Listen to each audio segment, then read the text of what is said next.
Blackstone Publishing presents The Earl's Return, a Marriage Mart Mayhem novel by Callie Hutton. This book is read by Sienna Francis. To my friend, Bill Verhagen, gone much too soon. Thanks for the birthday call. Will always treasure that conversation. Chapter 1. London, April, 1819. Darius, Earl of Redgrave, slumped in the corner of his well-sprung carriage, the fingertips of his left hand tapping a cadence on his thigh. The vehicle rumbled over slick cobblestones, the familiar clopping of the horses soothing him as he glanced out at the moonlit night and questioned for the 100th time why the devil he was doing this.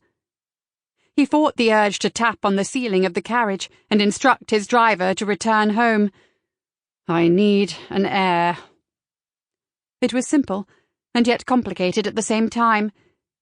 With the requisite year of mourning for his wife behind him, and the dreadful 3-year marriage before that, it was time to put all of that ugliness behind him, and do what was necessary to secure his title. I need an heir.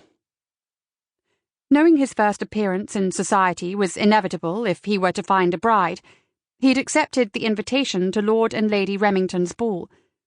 Since his return to London 3 weeks ago, he had visited 2 of his clubs, renewing acquaintances and catching up on temps gossip. Thankfully, his 4-year-old scandal had been relegated to the no longer of interest category, and apparently word had spread rather quickly that the notorious Lord Redgrave had returned. After only a week, the invitations had begun pouring in from determined, marriage-minded mammas.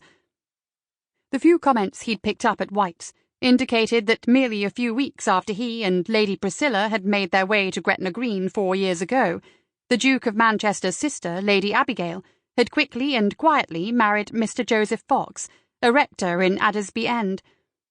His stomach churned with guilt, just as it always did when he thought of his former fiancée. And what he'd done to her, and her reputation, by abandoning her for another woman 2 weeks before their planned wedding.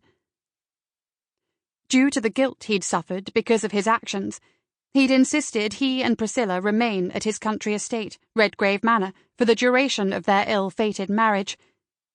Despite his previous love of town, now he viewed his return to London as a necessary evil, certainly not with the same enthusiasm he'd enjoyed for the seasons and all that it had entailed before his shocking elopement.